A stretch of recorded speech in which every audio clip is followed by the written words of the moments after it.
Mga kapaglaom, maayong buntag kaninyong tanan.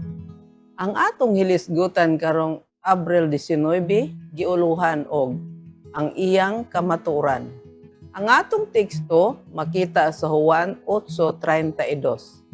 Kamo mahibalos kamatuoran, ug ang kamatuoran maghatag kaninyong kagawasan.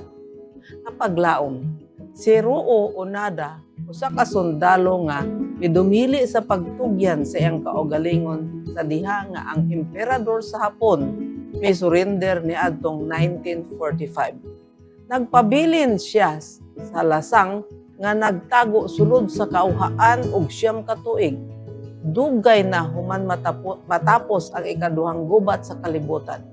Mitugyan lamang siya sa diha nga ni adtong Marso 1974 ang iyang kanhing commander milupad ngadto sa dapit diin si Onada ug gibakwi ang iyang mga sugo gikan sa 1945. Mahanduraw ba nimo ang pagtago o pagpabilin nga buhi sa lasang sulod sa halos 3 ka tuig human matapos ang gubat?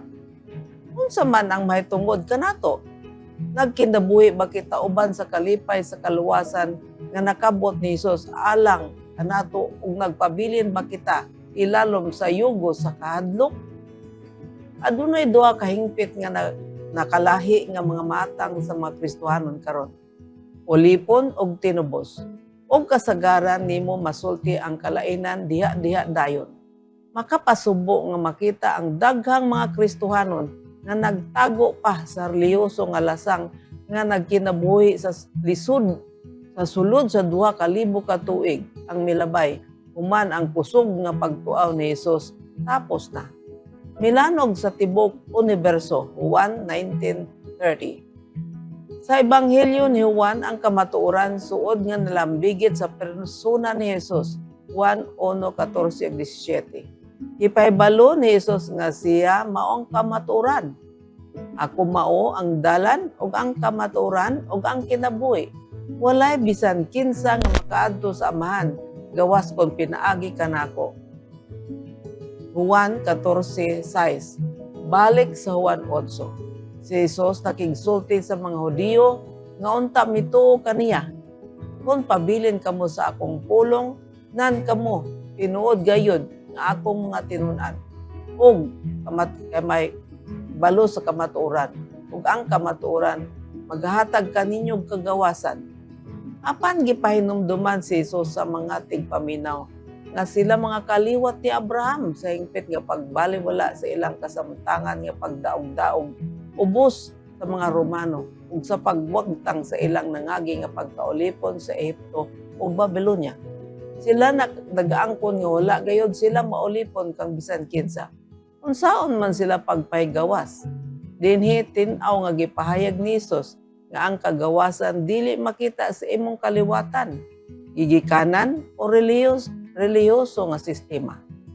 Kapaglaom, ang sala usa sa managsama nga kahigyonan sa tigdaog-daog. Ug si Hesus mao lamang ang tubag. Ang tanan nga magapakasala ulipon sa sala.